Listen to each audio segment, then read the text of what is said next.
Hey, welcome to college football. My name is Jesse. Before you jump into that video, make sure you visit coolladman100x.com to get custom ebooks and other things that's available on the website. Link will be in the description below. Also, visit the NFLShop to get yourself some Kansas City's Chiefs gear and your own personal team gear as well. And also, all the other sponsors will be in the description below. Now, back to Kool-Aid. Yo, what's up, guys? It's your boy Kool-Aid100x. Welcome to college football. How you guys doing? So let's jump into it. We're going to be going over Gun F Twins Over. The playbook is going to be out of Alabama. The play is going to be out of Alabama Playbook, in case y'all want to know. The play is called Just Touch Pass, but we're not just going to go over Just Touch Pass out of this formation. We're going to have a mini scheme out of this in case you run the Alabama Playbook. So, yeah, I thought that's a little bit unique. So you already know that the Jets Touch Pass. Everybody know this play is deadly. But out of this formation, it's a little different because you actually got the wide receiver for the blockers and you got the running back and the fullback, as they say, for the tight end anyway, going to that right side. So now you got between triangle, R1, X, and circle as 4 blockers. So, and that is the case when you run jet pass. You want to put your fastest player there so you can definitely utilize it a little bit more better.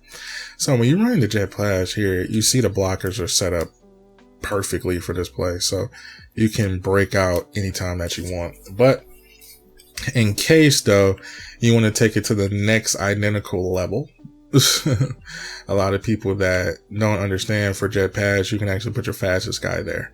So what I'll do here is, for my wide receiver for Williams here, he got a 96 speed, so that's what makes it pretty deadly. 96 speed, 96 acceleration. So you want to put your fastest guy there. So, and we already know Williams is pretty much our fastest guy, so you can definitely put him there. And also a quick technique that a lot of people don't know too as well. Before you jump into the playbook, you can actually go to the substitution and you can do the same identical thing to that left side that you want to do and put any player that you want there. So let's say if you want to change Williams here, you can put another receiver that's not fast enough. You can put him there too as well, in case you don't know. So that's a quick technique for you guys to do as well. So when we run in the Jets pass, we want to follow the 2 blockers, which is number 26 and running back and that tight end. And this will give the opening to a lot of things people don't identify when running this play. People run the play and don't follow blocker. They just try to run all the way to this side and see if but that's just leading the blockers off the block. That's what you don't want to do. To make this play more effective, you want to look at number 26 on the tight end, which is R1 in triangle.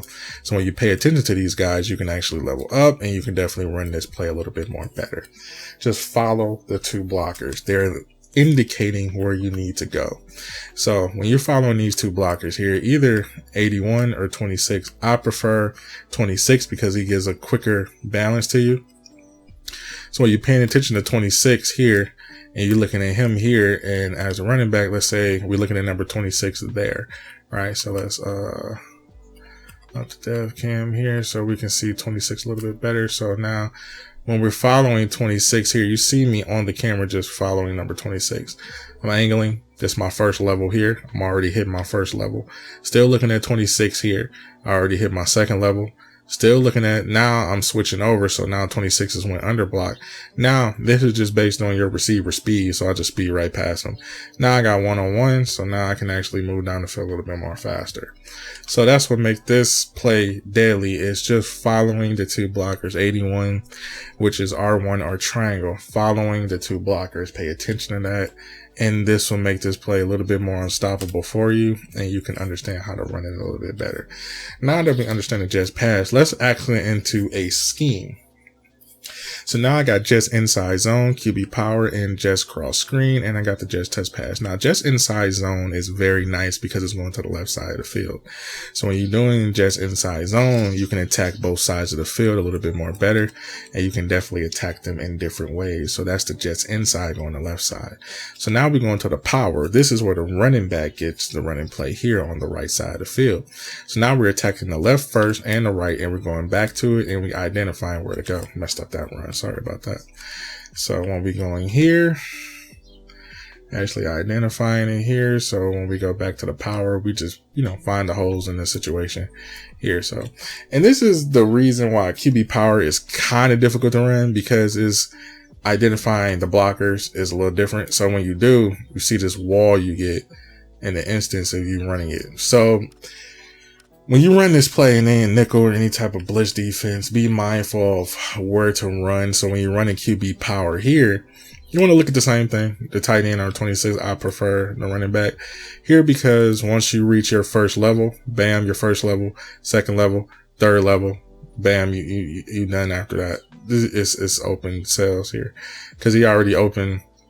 The tight end already gave you your third level there, so he already, when you run the QB power, I just ran it wrong.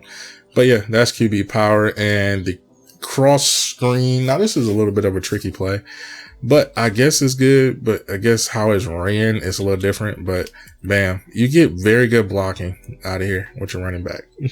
So be mindful of that. A lot of people don't run this play. I don't know why, but it's nice, but scary at the same time. But the reason why I say it's scary, because if a good user on that DN, that DN it'll mess up the whole play.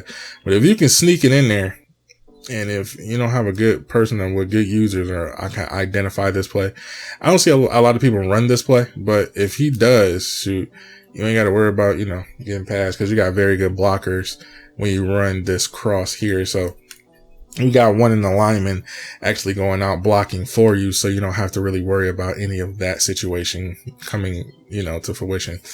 Now, the drawback to this play is his release, because he's throwing across his body. So you have to really be mindful of that. Slide protection might work, but sometimes it don't. But in a way, it could work, it could not. So be mindful of that. But if you, get it off like that, it's not going to work. So be mindful running that play. And the last one is going to be, the just pass, because you're attacking back to the right side of the field. So you're going right back to R1. So bam, you already follow your blockers here. Second level, third level, you're already free, basically. So that's a little mini scheme. I do mostly like the QB power a little bit better. It's just tricky how to run. You really got to pay attention, because if you don't, you might get effed up if you ain't got, because they can crack you in a minute. So you can definitely be out. But I do love the QB power, because you don't see a lot of people run it. If you don't have a good mobile QB, a good fast mobile QB, but overall they're nice. It's just finding the actual hole to be this, open like that. So that was a crazy run, but the QB power is good. Now the inside zone is a little bit more conceptive, because you just want to attack the left side of the field just to keep them honest. You don't want to do anything fancy, but if you break free, shoot, be my guest. But I just think the inside zone is just to attack the left side of the field. And if you're really smart here, you can cut back up cut back up, go back around if you have the time. But if you don't force it. If you do, because if you're running it too excessively, you might get good blocks down the field, good pancake blocks, and it's very sudden. A lot of people run this play, but overall, adding that to the just pass, it opens up so much more going left to right, and also in doing the power play. Because shoot, if you run this jet pass perfectly and you following these blockers, there's no way you cannot get yards on this play. There's no way. There's no way. Everybody got the same balanced offense. It's just how you run the offense to make it more, intuitive for you to run. So there's identically no way you can't get anything on this jet pass. And I gave you the basic way to run this jet pass to make it unstoppable is just follow the blockers. That's it. That's all. Nothing new. That's it. And I think a lot of people that runs it get caught up quick because they don't pay attention to the blockers. But if you pay attention to number 26 or 81, I prefer 26. That's just me, but 81 to give you a better indicator. But 26 is really going to, you know, tell you where you can go. And you see how he points like, yo, go block him. So he actually gives you the indication of what to do, basically. So be mindful of that. Don't take it as like, oh, that's all I gotta look at, Kool-Aid. No, you can actually look at other people too. You see how the hole opens up more for you.